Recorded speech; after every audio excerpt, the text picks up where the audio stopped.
Hey, what's going on, everyone? Mr. App here. Builds something that really hasn't been expanded too much in Destiny 2. And then again, it wasn't too crazy in Destiny 1 either. The only build I remember was an energy drain build, which, as far as I'm concerned, was how every Voidwalker or Warlock used to play the game anyways in Destiny 1. But with Armor 2.0, we as players are able to string together builds that we desire, albeit still in a limited way. This isn't something like Diablo or Path of Exile or other RPGs. Destiny is a shooter first and an RPG second. So synergies don't show themselves that much. At least that's what Bungie wants you to think.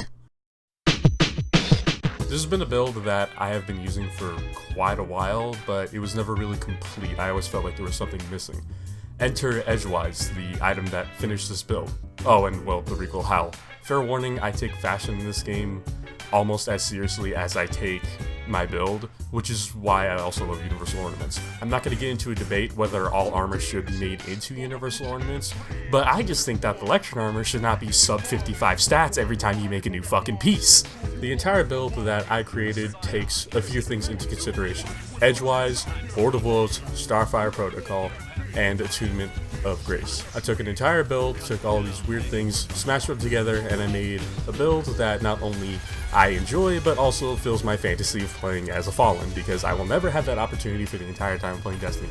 So ladies and gentlemen, I call this the Kell of Dawn. Not exactly a creative name, but it's a hell of a lot more creative than what some people do, which is just take one word from a perk or an exotic and just mash it together with something else. For the kinetic slot, I use extra strategy. I would use breakneck, but the issue is that this really is just my ad-killing weapon, and even then, not too much. I would just use breakneck over this for the fact that breakneck used to be good, but with rampage getting kind of neutered, I would rather just use extra strategy with surrounded and threat detector. For the most part, because surrounded is really not that hard to proc during PvE content, and it's just a boost of damage. I recommend getting surrounded spec from A1 in the Black Army. I believe they also fixed a quote-unquote glitch where she would just give you duplicate mods, so you should be getting surrounded spec quite easily, but it does cost a random 10 mod components, and I believe the cost goes up every time you buy something from it. The next weapon I use is Lord of Wolves, an exotic that just won't fucking die because of its perk Release the Wolves, literally making the gun just that much better by just holding your reload button. There is absolutely no reason to not have Release the Wolves active on your weapon at all times. I just kinda wish that Release the Wolves turned the gun into an actual shrapnel launcher from Destiny 1, but I guess I will never have that, and also for the most part it would just make it into a better Jotun that you could actually aim. I use Lord of Wolves for chunking healthy enemies, whether they're bosses, mini-bosses, or majors. I just run into their face with no fear and delete health bars pretty easily. So much so that I use this as my answer for barrier champions rather than using anti-barrier rounds. I run in, proc empowering while using Lord of Wolves, and shoot off all my ammo so fast that I can't even remember why I'm having ammo issues in the Nightfall to begin with. This build has finally been completed by the heavy weapon, Edgewise. I take a rather generic approach by using the gun, mostly by just slapping on field prep and not army of one, I mean demolitionist, which is basically what everybody else seems to do. Mostly using field prep. I rarely see anybody using rampage on Edgewise, mostly due to rampage kind of being neutered in PvE. Having demolitionist and field prep on Edgewise is not really that much of a bad setup, mostly due to the fact that Edgewise is a rapid fire frame LMG, meaning that as far as I'm concerned, it does the least damage per shot across all LMGs. So Edgewise can be a replacement for your kinetic weapon as a trash clearing weapon. Also due to the fact that LMGs are not exactly competitive for boss DPS, but this was during a point in time where we had auto reload in the game. So LMGs might actually be that little bit better. I do have a major spec on this weapon for that exact reason. I'm not going to be really using this against the boss until later on when we start discussing synergies. For the most part, use Edgewise as your very, very big auto rifle. That's probably the only way I can really describe it.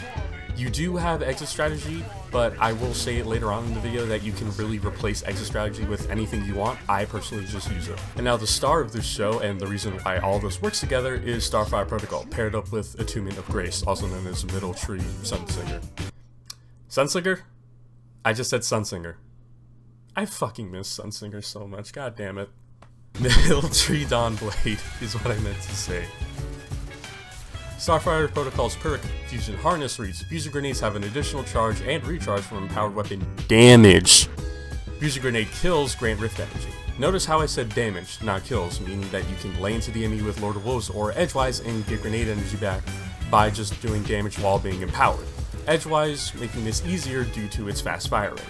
Exit strategy can also be used as it is a 900 RPM SMG, but like I said, it can be replaced with really anything in the kinetic slot. I just like using it as I like it as a kinetic SMG, and because I like having an SMG with surrounded on it. I would probably use, I believe it's called Trackless Waste, but I'm not going to bother farming for that. So we use Attunement of Grace to have healing grenades, also known as Divine Protection, Benevolent Dawn, which is your passive, and Guiding Flame. Guiding Flame being your melee ability.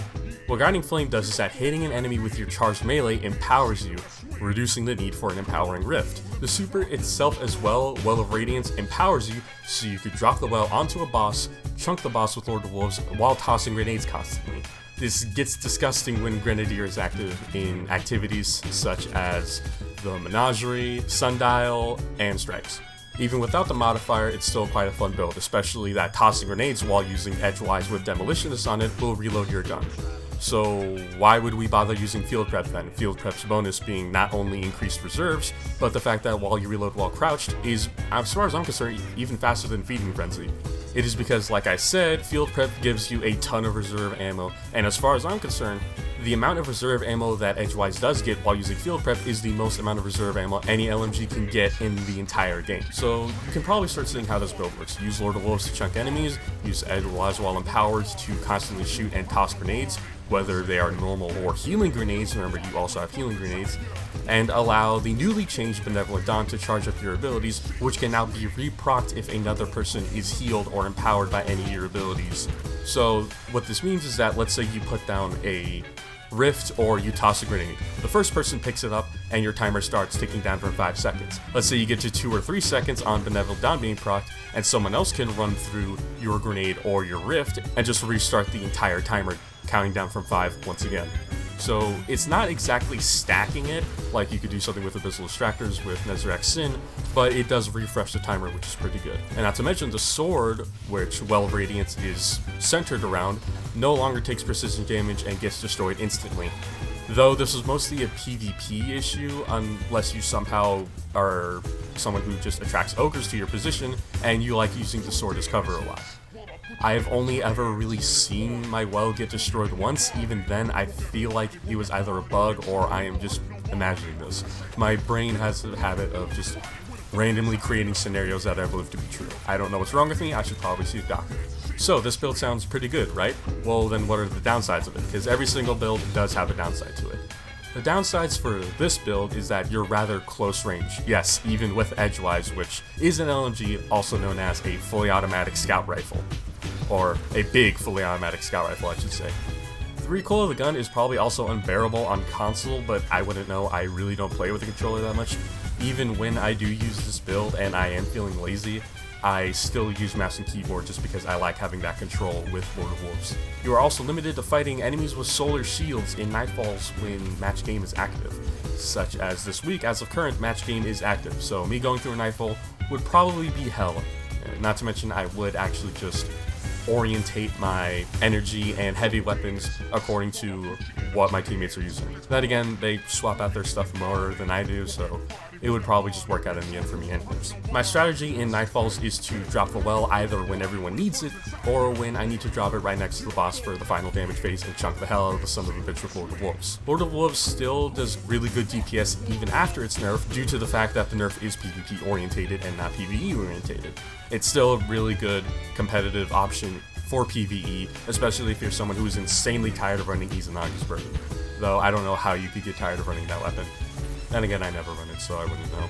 Your strength lies within your weapons, leaving your super to either be used during DPS or as an oh shit emergency button. Don't be afraid to drop your super in the middle of nowhere to save your own life. The grenade takes a bit to charge, and as far as I'm concerned, suffers the same issue of animation that handheld Supernova had, where the charging animation is much faster than the charge time of the grenade. Though this is only by, as far as I'm concerned, a few frames or a few milliseconds, but I have experienced that issue a lot with handheld Supernova, and I've experienced it, I want to say, at least once while throwing down healing grenades. Armor and cosmetics. Like I said, I like looking good while doing great. You don't need to wear the exact same armor I do, but if you're curious as to what I wear, then here it is. We're going to start off with armor first and mods. First off, you're going to want to run with Arc Affinity on all your armor, as the two weapons that you're going to mainly be using benefit from Arc Affinity. Also, you're going to want to slap on discipline mods in every single one of your slots. Unless you somehow go over 100 discipline, then I would say swap it out for something like recovery or intellect maybe. Probably just recovery, I don't know. My build is pretty set in stone for what it is. When looking for stats, I suggest armor that has good discipline and good recovery. Discipline stats can be traded up for really anything in all honesty though, since we're going to be loading up every single piece of armor with a discipline mod. So maybe you can either just get really good recovery, or you can get something like recovery and good intellect so that way you can have your super up much more. You should have your grenade up at all times while using this build, but having recovery also now boosts the charge rate of your rift, which is kind of useful for say when you don't have a grenade or don't want to waste a grenade just to get your rift back with Starfire Protocol.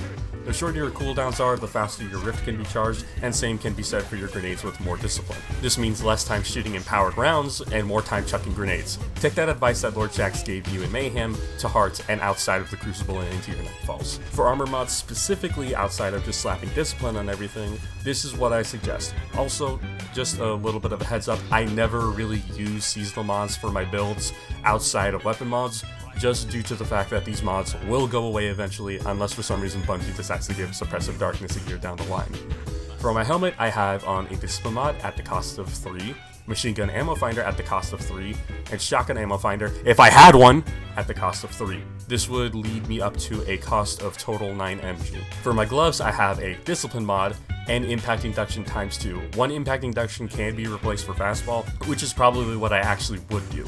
You really don't need Machine Gun or Shotgun Loader as well, due to the fact that Demolitionist is on edgewise, and also the Lord of Wolves Catalyst boosts reload speed while you have Release the Wolves active. The Catalyst for Lord of Wolves is technically speaking not needed for this build, but you might as well get it anyways, especially since the drop rate seems insanely high. For my chest, you put on a Discipline mod, cost of 3, a Machine Gun Scavenger mod, cost of 3, and a Shotgun Scavenger mod, cost of 2. This would lead up to a cost of 8 energy. Scavengers are insanely useful in PvE, especially if you're not using something like an ammo finisher or you don't have any ammo finders. I typically just run Scavengers all the time no matter what build I'm using, because it's just that good. For my bond, I have on a Discipline mod, which is a cost of 3. This is where I suggest you have it as an arc bond, but if you're somebody who likes using better already or recuperation, then you can go ahead and switch to a void or solar bond.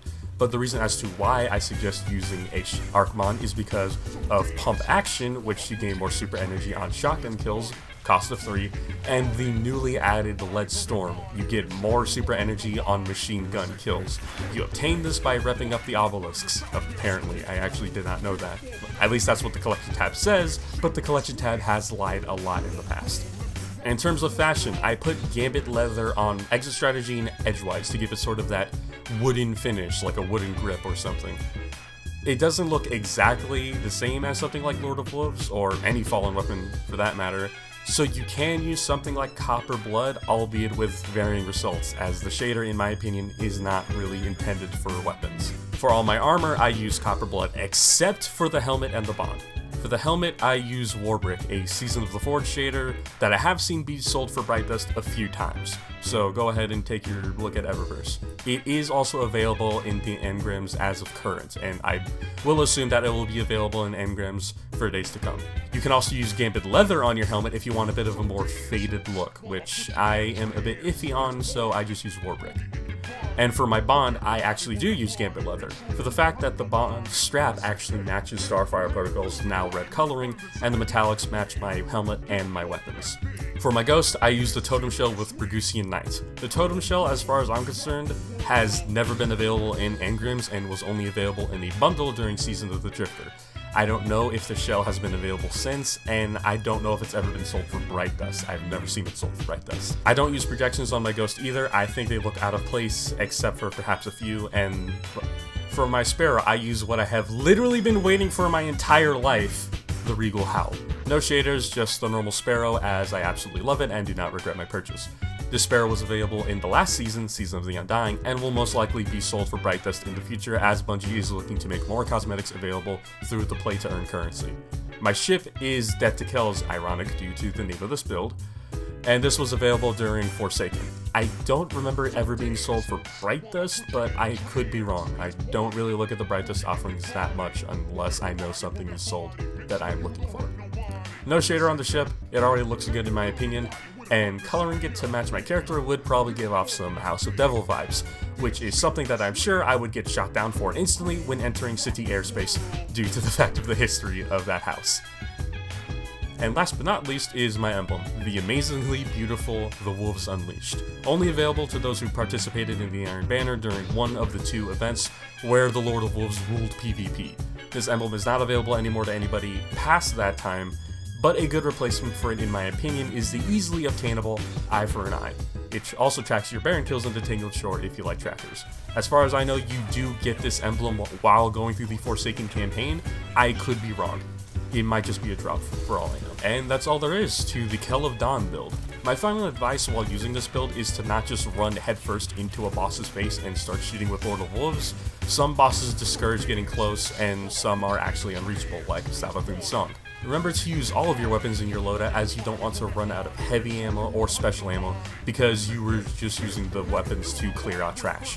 Just remember that your kinetic does exist and it isn't as bad as you think it might be, especially when surrounded as proc, if you are going to be using exit strategy. That'll be it for me. Let me know what you guys think of the build and how much fun you're going to have with it, or if my build is actually complete dog shit, or if I'm a completely unoriginal person. My name has been Mr. Ab, and I'll see you guys in the next video. Take care.